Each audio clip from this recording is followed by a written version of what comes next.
Pandora's box had been opened, and no matter how hard I tried, I couldn't get it under control. It was just amazing how quickly he had to keep recalibrating. How bad could this get? My greatest fear was that they wouldn't figure it out in time. I absolutely thought I was going to die. Next, two medical mysteries that defied the experts. Dan Hammond is an energetic father of triplets until a series of seemingly ordinary symptoms begin to take his body apart piece by piece. It went from, I'm going to be out of work a couple of extra days to I might not come out of this. Then, when Lauren Warren's Olympic dreams are jeopardized by crippling bouts of pain, she begins to worry that there may be more at stake than just her ability to compete. There is something really seriously wrong on a very deep level, and whatever it is, they may never find it until it's too late. When illness strikes, we look to doctors to give us answers. But what if they can't? For these unlucky patients, diagnosis is a mystery.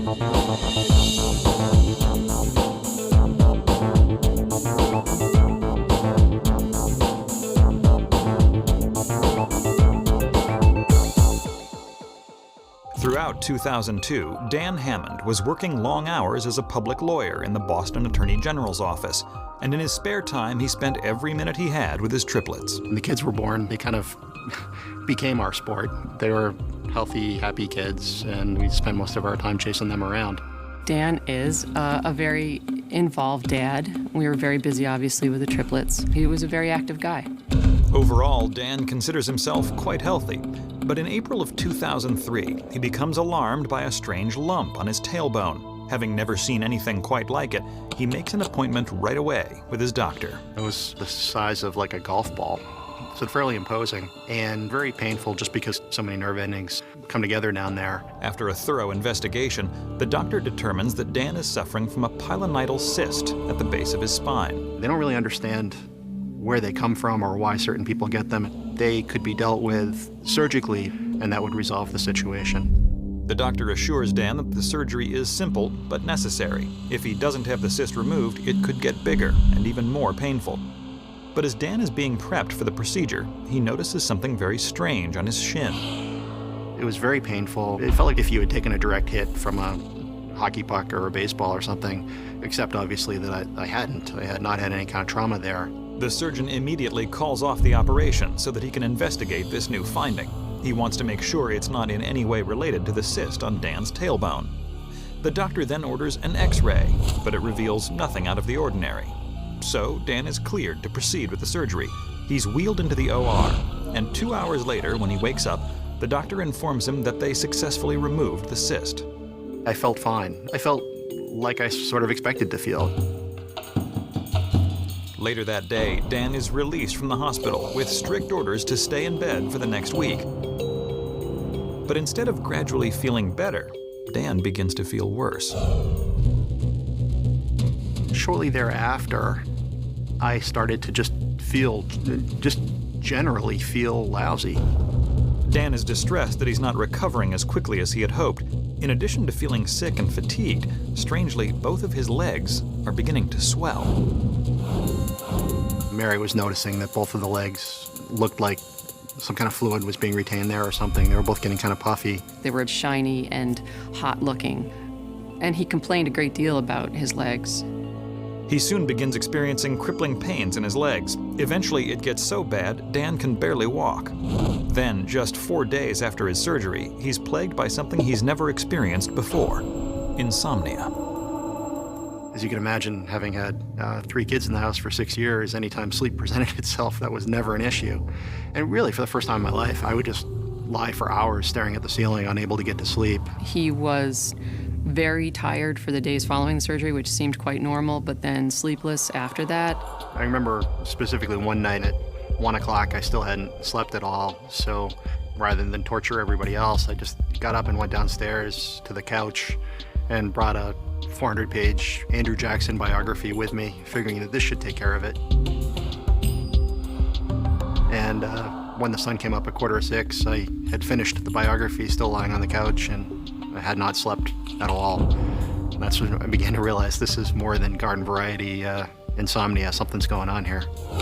Mary insists that Dan make a follow-up appointment with the surgeon to find out what's going on. And just 1 week after his operation, the Hammonds meet again with the doctor. She gave some thought to it, but she really kind of, not dismissed it, but thought of it as kind of post-surgical anxiety. And I think she genuinely thought it would improve. The doctor prescribes a medication to alleviate the pain in his legs and reassures Dan that things will improve. He just needs to give his body time to heal from the surgery. But that night during dinner, when he least expects it, Dan experiences a shocking new symptom. I had literally about 3 bites of dinner. And he spontaneously threw up with no warning. Unfortunately, it happened in front of the kids because it was right at the dinner table. So now the kids are, for the first time, kind of genuinely concerned that something's wrong with Dad, as was I, frankly. And just when he thinks it can't get any worse, Dan wakes up the next morning in the most excruciating pain he's ever felt. The swelling and pain in the legs accelerated dramatically. By Tuesday night, Wednesday morning, one of them was probably swollen to twice its normal size, and the other one not much smaller, all from the knee down. They were bloated, a little bit discolored. Mary is alarmed by how quickly Dan's health is deteriorating, and when she checks in on him, she's taken aback by a completely new development. I got up Wednesday morning, and there was about a 3-inch swath of bright purple across the right side of my neck. And it didn't look like a scratch. It wasn't red, it was pink. And I even asked the kids, you didn't accidentally write on Dad with markers. It was unlike any color I'd seen on skin before. But we could tell something bad was happening, and it was accelerating whatever it was. So that's when Mary brought me to the hospital. When they arrive, the family doctor is waiting for them, and Dan is so weak, he has to be wheeled into the ER. He admitted me right away. He said any one of these things independently is enough to merit being treated inpatient. Right away, the doctor zeroes in on Dan's severely swollen legs. His gut tells him that Dan might have a potentially lethal blood clot. If it breaks loose, it could travel through his bloodstream and block blood vessels in his lungs. This condition, known as a pulmonary embolism, could kill Dan in a matter of minutes. I think they were focused on finding a clot and removing it. I think that was the first and strongest theory as to what was going on here. He received every diagnostic you could imagine. X-rays, MRIs, CAT scans. You name a diagnostic, he had it. A few hours later, they still don't have any confirmation on the potential blood clot diagnosis, when Dan develops an extremely high fever. I was still presenting new symptoms daily. None of the old ones were really going away, even if they were getting better. This new development turns the investigation on its head. A fever is almost always associated with an infection of some sort in the body, not with blood clots. Immediately, the medical team shifts gears, working to treat the fever, while simultaneously trying to identify what could be causing his temperature to spike to 102 degrees. They intravenously started giving me a number of antibiotics that kill whole families of bacteria, on the theory that even if we can't identify it, some one of these antibiotics should kill it. But hours later, Dan's fever isn't responding to the antibiotics. In fact, his temperature has skyrocketed to 103 degrees. If it stays this high for a prolonged period, Dan could suffer from permanent brain damage, or in the worst-case scenario, he could die. The medical team agrees that Dan has to be moved to the critical care unit immediately and administered an even stronger antibiotic through an IV drip. Well, nothing good happened. The fever continued to stay up at around 101, 102, 103 level, which really perplexed the doctors because one of the most fundamental rules they live by is antibiotics kill bacteria and drive fevers down. That wasn't happening. It's dawning on me the severity of what we're seeing. Mary is beside herself. 48 hours after Dan was admitted to the hospital, the doctors are no closer to figuring out what's causing his body to go haywire. And Mary is beginning to realize just how serious the situation is. My greatest fear was that they wouldn't figure it out in time. And I do remember at one point, one of my doctors there said sort of matter-of-factly that I was the sickest person in the hospital at that point.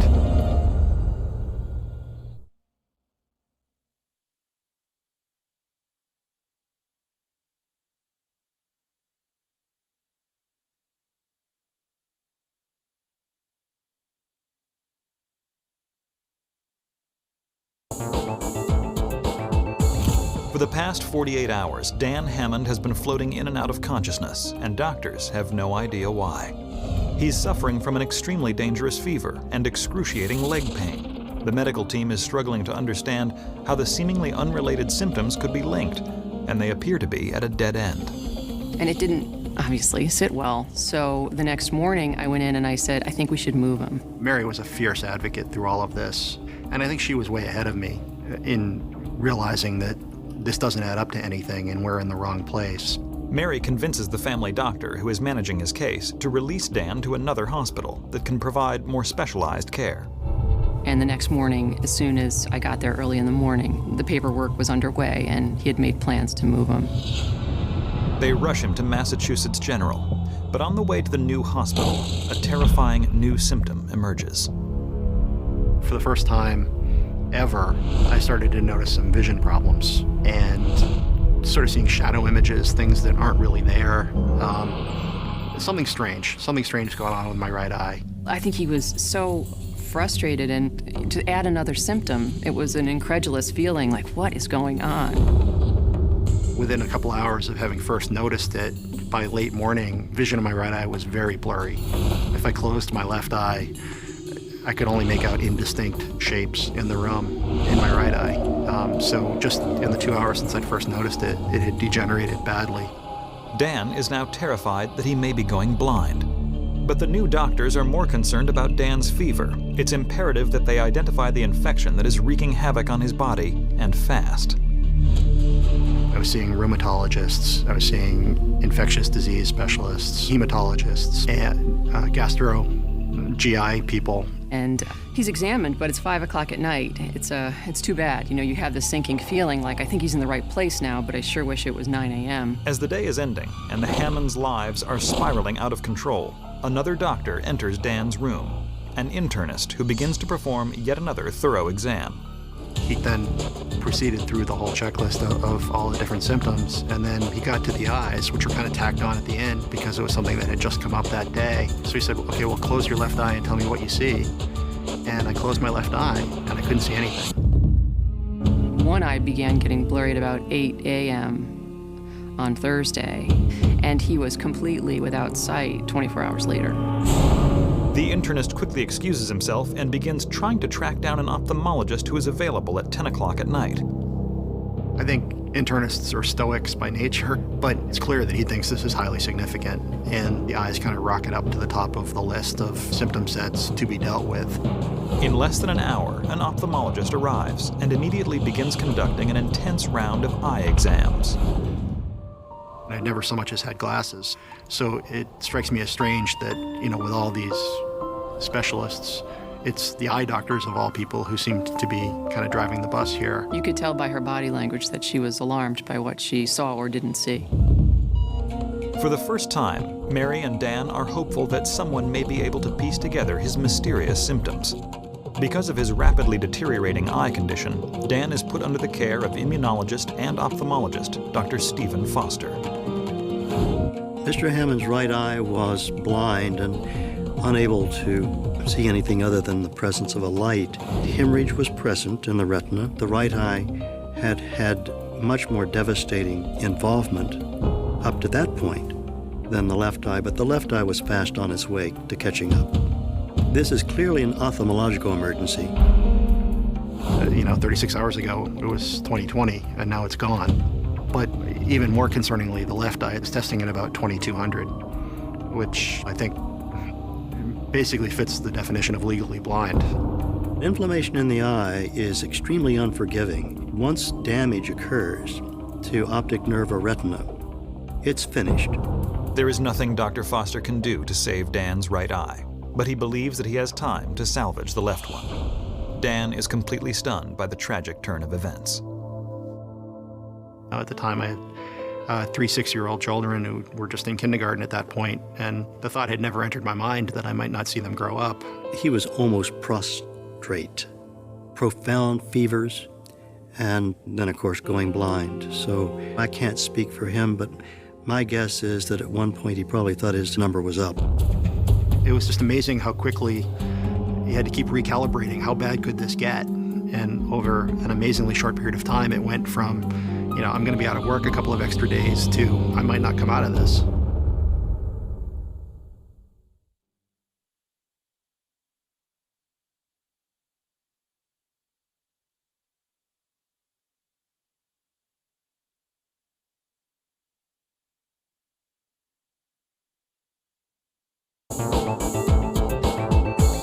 Less than 24 hours after arriving at Massachusetts General Hospital, Dan Hammond has gone blind in his right eye, and it seems as though he's rapidly losing sight in his other eye. And now this was just a revelation to me that, wow, I've lost my right eye and now my left eye's going the same way. I'm going blind. But when ophthalmologist Dr. Stephen Foster arrives on the scene, he's more concerned about finding out what's causing Dan's temperature to spike at 103 degrees. First and foremost on everyone's minds was infection, and we felt that since that can be fairly rapidly lethal, it's mandatory to exclude that.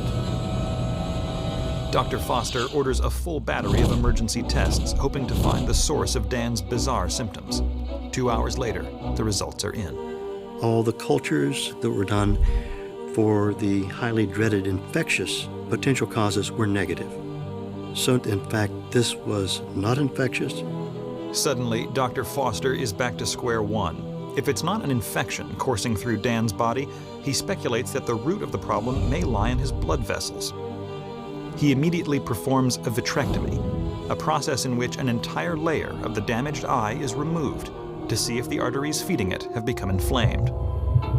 It was obvious that there was inflammation of the blood vessels in the retina.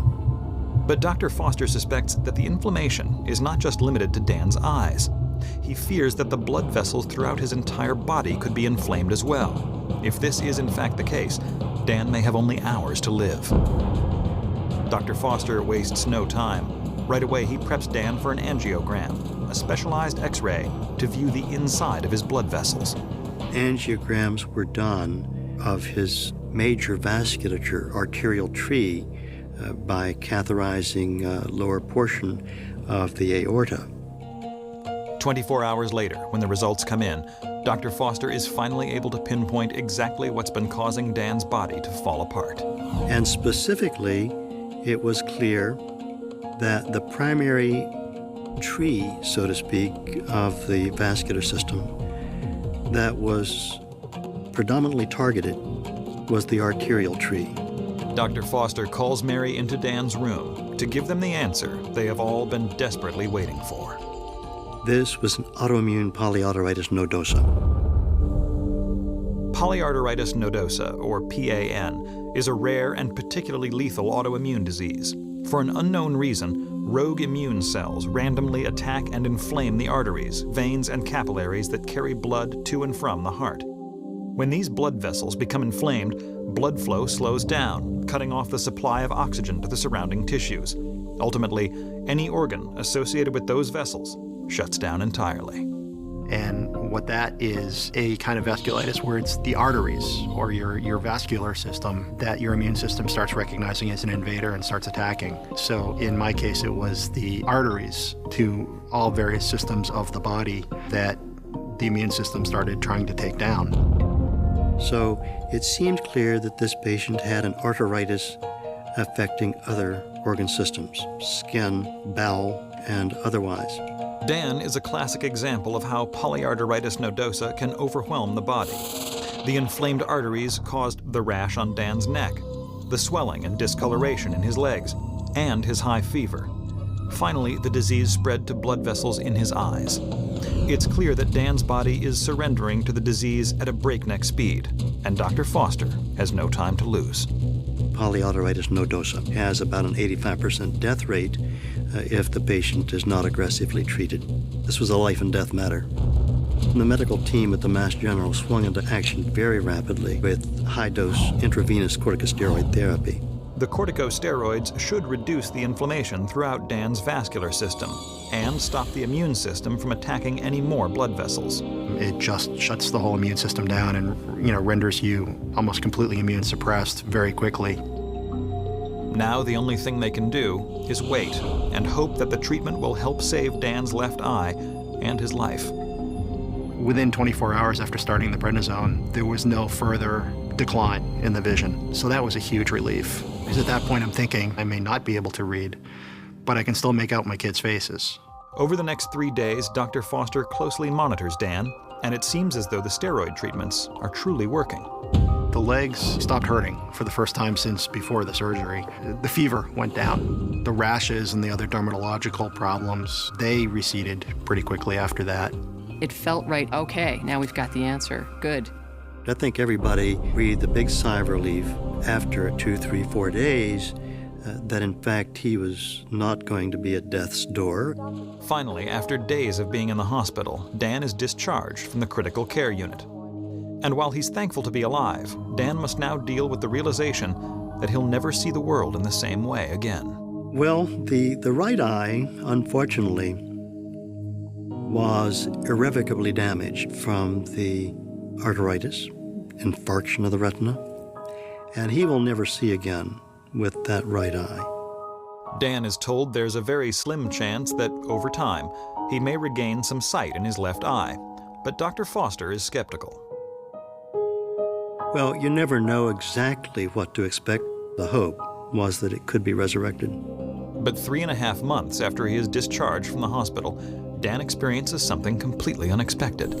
You know, I sort of come to grips with the idea that it's just not going to get much better. And I remember somebody left the newspaper and I was bored, so I scooped it up and started reading, and was reading a movie review, and I remember it was about 3 or 4 paragraphs in when I actually brought myself up short and said, what am I doing? For the first time since it had all happened, I found I was actually able to read something. Today, 5 years after he was diagnosed, Dan can see quite clearly with his left eye. The left eye is now 20/25, which is outstanding. I mean, that's just one line less than 20/20. He can see and do everything he might possibly want to see and do with that one 20/25 left eye.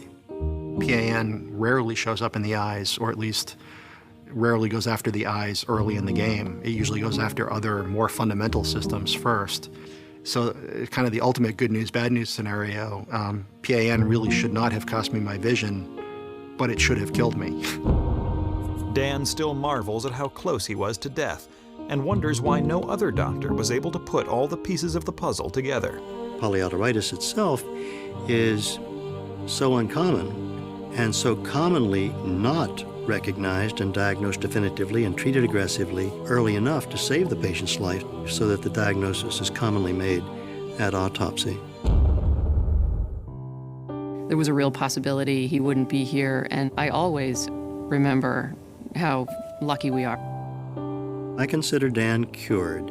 He's never had another problem since, and I don't think he ever will. To get this twice would be like getting hit by lightning twice. Today, Dan and Mary are back to their normal, hectic lives, juggling work and making more time than ever to spend with their 3 10-year-old children. Something like this makes you step back, makes you appreciate that you have 3 beautiful kids and you do get to watch them grow up.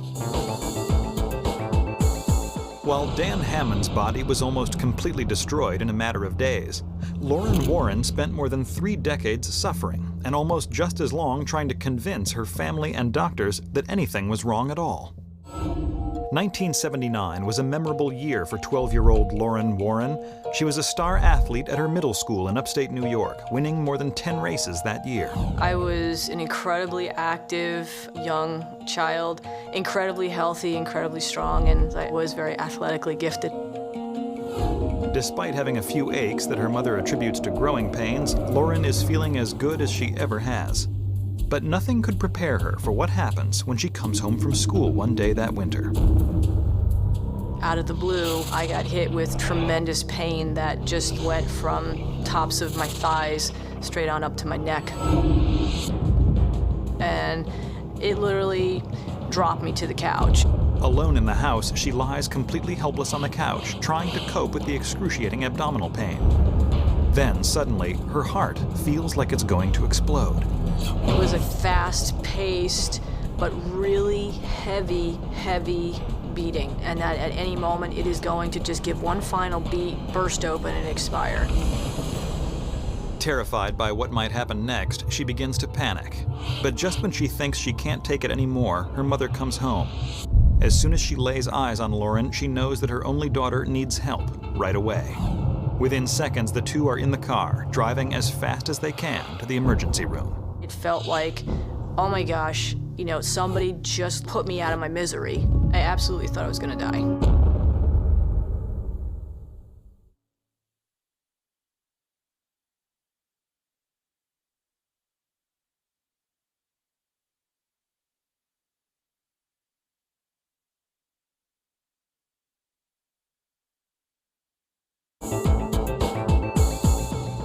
12-year-old Lauren Warren has just been raced to the local hospital. She's struggling to breathe and is experiencing agonizing abdominal pains like she's never felt before. Minutes after arriving at the emergency room, the medical team begins giving her a head-to-toe examination and ordering a series of x-rays. But when the results come in, it's clear that there's nothing wrong with Lauren's abdomen. And the doctors are coming in once in a while to kind of check your abdomen, and does it hurt here, does it hurt there? Well, it hurts everywhere. And they just didn't know what to do with me. The ER doctor assures them that Lauren's symptoms are classic signs of a food allergy. They discharge her with orders to eliminate fish, nuts, and milk from her diet. But the attacks keep coming. Eventually, her mother takes her back to the doctors for another full workup. But after a second series of tests, they remain stumped. We don't know what it is. It's some kind of irritable bowel thing. And that's what we all believed for a long, long time. Throughout middle school, the excruciating attacks become a regular part of Lauren's life. She's learning how to live with the pain and rarely mentions it to anyone. I know that's a strange thing to say, but you get used to it. You don't let people know that you're hurting that bad. By the time she's in high school, Lauren is struggling to hide the relentless attacks from her track coach. But when she starts experiencing them almost 3 weeks out of each month, she can't cover them up any longer. I was a very, very good athlete, but there were days that I just could not bring myself to even move my body because it was in so much pain that there was a heightened sense of sensitivity to everything. Humiliated that she can't keep up with the team, she slowly begins to isolate herself from her friends and family. And when a peculiar new symptom begins to emerge, she doesn't tell anyone about it. The urine was reddish, brickish brown during the attack, and it would have a pancake, thick batter in it. It was very strange looking.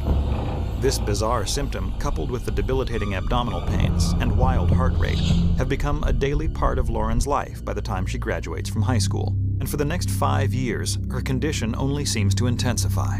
I felt like I was becoming an outcast from it, so I started to pull away from a lot of my friends because I never knew when it was going to hit.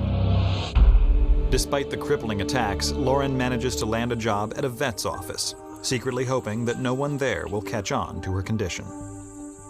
I have a veterinary phone consult practice, and she was managing it, so we worked together closely at the clinic. It doesn't take long for Michelle to notice that Lauren is suffering from something. I would just look over and I could see her kind of doubled over, putting pressure on her abdomen and just trying to work through it. When Michelle confronts her, Lauren breaks down and confides in her about the incessant attacks that she's been experiencing for more than 10 years. Michelle is a saint. She's an amazing, amazing person. Michelle promises to help Lauren find out what's going on. And as time goes on, the two develop a romantic relationship. Lauren was just coming out, so she was just finding herself, which was all the more difficult with her illness. Michelle soon begins lining up appointment after appointment for Lauren with specialists. We were grasping at straws. We tried a cardiologist, we tried our GP, we tried the liver specialist and the GI specialist, and we tried the gynecologist. But it was becoming very disheartening every time to go through this and for them to find nothing wrong, and yet here I am still struggling. But despite the constant setbacks, Lauren is slowly realizing that the only way to beat this thing is to tackle it head on. She starts by putting her running shoes back on and somehow musters the strength to run through the pain. If she was feeling off, if she was feeling tired, if she was feeling an attack come on, sometimes going for a run would help. During one of her early runs, Lauren notices that the combination of running and consuming large amounts of sports drinks makes her feel better. So she begins a steady diet of sports drinks and energy bars to help manage the painful attacks. And son of a gun, I'm noticing I'm feeling better. I'm not having the episodes as frequently as I had. That was the first bit of light that came into my life with this situation, ever. For the first time in over 20 years, Lauren is living a somewhat normal life. Then, in the summer of 2000, Lauren decides to re-enter the world of competitive running. She won or placed second in every race she entered, whether the race had thousands of competitors or some of the local races with just a few dozen. And so I'm on top of the world that way, and feeling like finally I'm able to be the athlete that I know I can be. And I started looking at, I think I can go pro. And Olympics was always in my mind. Hoping to qualify for the Olympic track team in 2004, Lauren begins racing full-time. She's running some of the best times of her life and is soon competing in triathlons. But then, after completing the swimming leg in one competition, Lauren is surprised when she notices that her foot is bleeding. And when she finished at the end, she looked down, her whole foot was bloody. I go, I wonder what that is, and take the shoe off, go to the medical tent, got a pretty good gash in it. After examining Lauren's foot, the nurse recommends that she get a tetanus shot, just in case the wound is infected. I did let them give me a tetanus shot, and 24 hours after that, that was it. After that vaccine, she was terrible. She had terrible pain for weeks. Night sweats, fevers, attacks were coming left and right. I knew that a Pandora's box had really been opened, and no matter how hard I tried, I couldn't get it under control. Without warning, Lauren's life is sent into a tailspin, and the attacks return with a vengeance. It's like you're standing there, and she's laying in bed, and it's like your spouse is on fire, and you can't do anything. You just have to stand and watch the burn.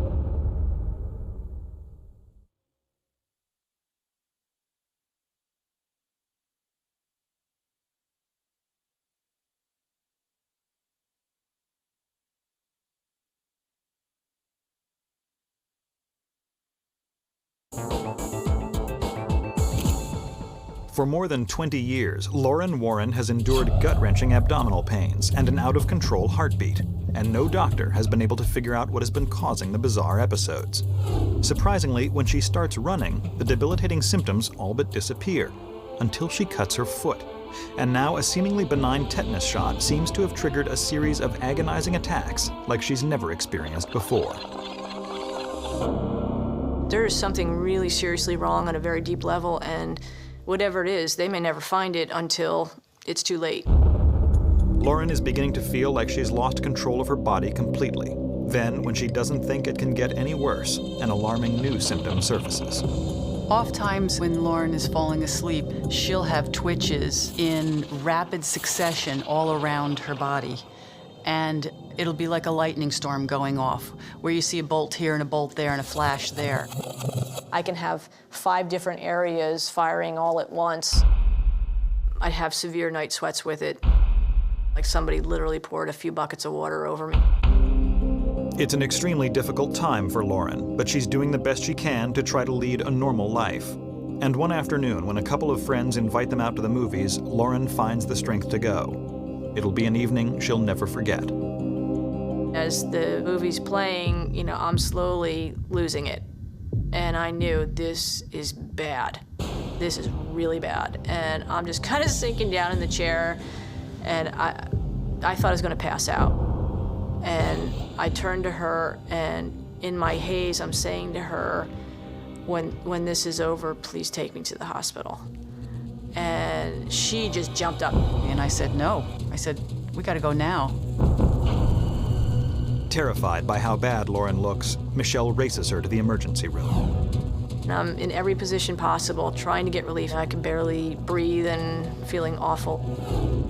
This time, doctors take one look at Lauren and know that something is very wrong. They perform a CAT scan and run a series of blood tests. But when none of the tests reveals anything abnormal, the doctor is completely stumped. Still, he recognizes that Lauren is suffering from something. Whatever it is, he says it's serious. He said, you need to see a specialist. You need to see somebody. Michelle vows then and there to find somebody who can tell them what's destroying Lauren's life. She begins an exhaustive search for a specialist and keeps coming across one doctor's name, endocrinologist Dr. Merville Marshall. Nearly 30 years after all these symptoms started, Michelle and Lauren travel 70 miles to White Plains, New York, to meet the one doctor they hope can give them the answer they're looking for. Practicing medicine is often like playing detective. You search for clues and you look for the culprit, the guilty party. And if you can't find the guilty party, then you go back to the scene of the crime. He basically said to me, "So tell me what happened." He was great. He says, "I want to hear from you." Lauren did not fill out a little piece of paper with boxes that she checked off. He sat in front of her at his desk with a blank piece of paper and said, "I'm listening." So when Lauren came to me, the first thing that I noticed is she was real. She was truly suffering some very acute abdominal pains. What can cause such severe pain? She had undergone endoscopy, colonoscopy, so she had repeated episodes and negative tests. So this was still a mystery. Another symptom was the muscle twitching. So we have abnormal movements and abnormal sensations. So there's a neurological component.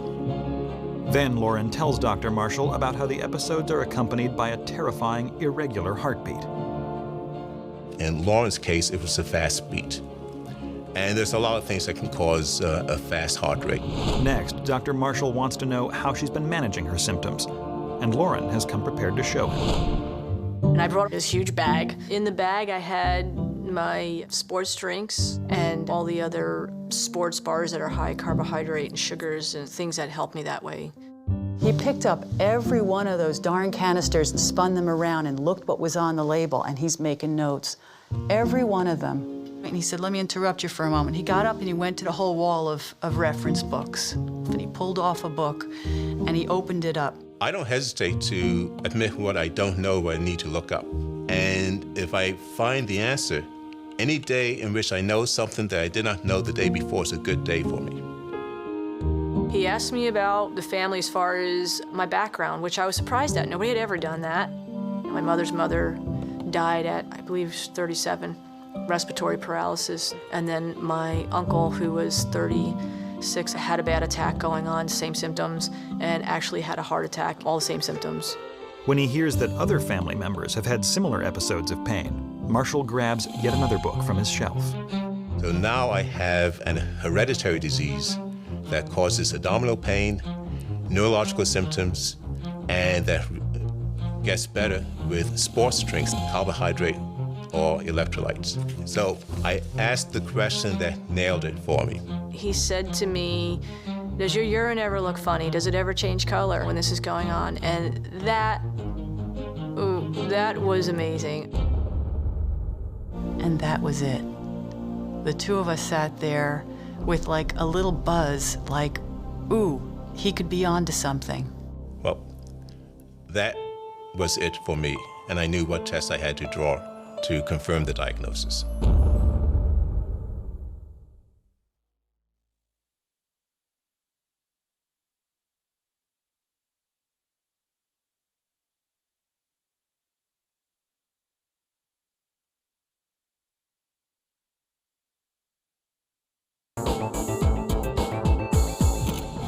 For the past 3 decades, Lauren Warren has been consumed with managing an extremely bizarre series of incapacitating symptoms.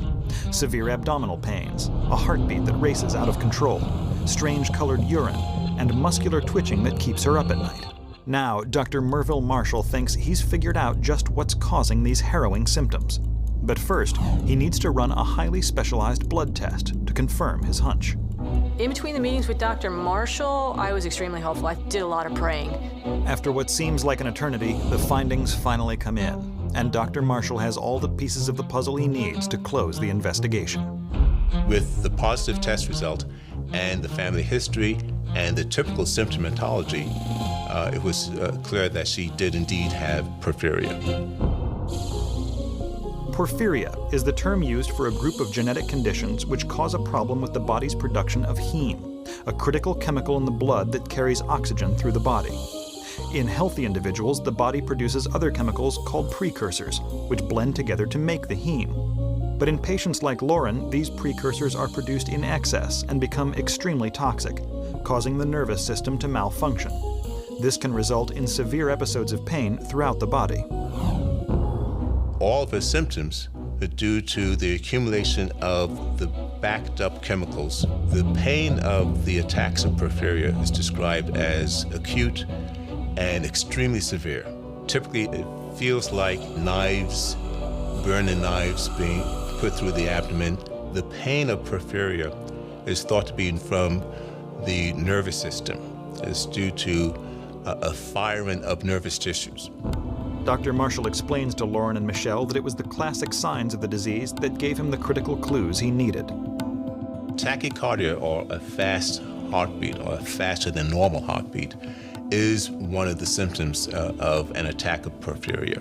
And in women in particular, the normal changes in female hormones at the time of the menstrual cycle is a well-known stimulus for an attack. So Lauren had her first attack at the time of her puberty and had subsequent attacks often in association with her menstrual period. The information that really nailed it for me was the fact that her family members had similar episodes. There are very few hereditary diseases that can do those things. But it was Lauren's strange colored urine that sealed the diagnosis. Porphyria, the name comes from the Greek for purple, because the urine often turns purple. And that happens because of the accumulation of these porphyrins, or precursor molecules, in both the blood and the urine. There is no way to correct the malfunctioning precursors, but Dr. Marshall promises Lauren that she can control the painful symptoms and begin to lead a normal life. The genetic defect is there forever. There is no cure for porphyria. The attacks can be controlled. To help ward off future attacks, Dr. Marshall puts Lauren on a strict diet, heavy in carbohydrates, encouraging her to eat more rice, whole grains, and starchy vegetables. There is a need to make heme on a regular basis, and there are certain stimuli that will increase the production of heme and consequently cause an attack. For reasons that are not clear, glucose and other carbohydrates will inhibit the production of heme and slow down the production of heme. But then Lauren can't help but wonder why her body suddenly stopped responding to the sports drinks 2 years earlier. Dr. Marshall speculates that the tetanus shot Lauren received when she cut her foot during a race may have triggered a massive overproduction of heme, causing her nervous system to begin shutting down altogether. There are a number of medications that are known to stimulate the production of heme and cause an overaccumulation of the precursors and be a stimulus for an attack of porphyria. Looking back, Lauren is astounded that more than 20 doctors over the course of nearly 30 years were unable to put the pieces of the puzzle together. Porphyria is often missed. The symptoms often simulate another disease, an acute abdominal emergency such as appendicitis. What is clear is that had Lauren continued to go undiagnosed, her problems could have become much worse. She may have become addicted to pain medication because the only other therapy is symptomatic therapy. Some attacks are associated with muscle paralysis, so she may become paralyzed. And that was it. I mean, went home that night and, of course, find the American Porphyria Foundation site and read other people's stories that were exactly like mine and, you know, sobbing and crying because, oh my gosh, there's an answer. Today, Lauren is 42 and more active than she's ever been. She's currently training for the Ironman competition and is hoping to beat her best time yet. And certainly the quality of my life, there are no words to express the quality that I have now. There's perhaps nothing as gratifying as making a diagnosis that's been missed in a patient and having the patient benefit from that diagnosis.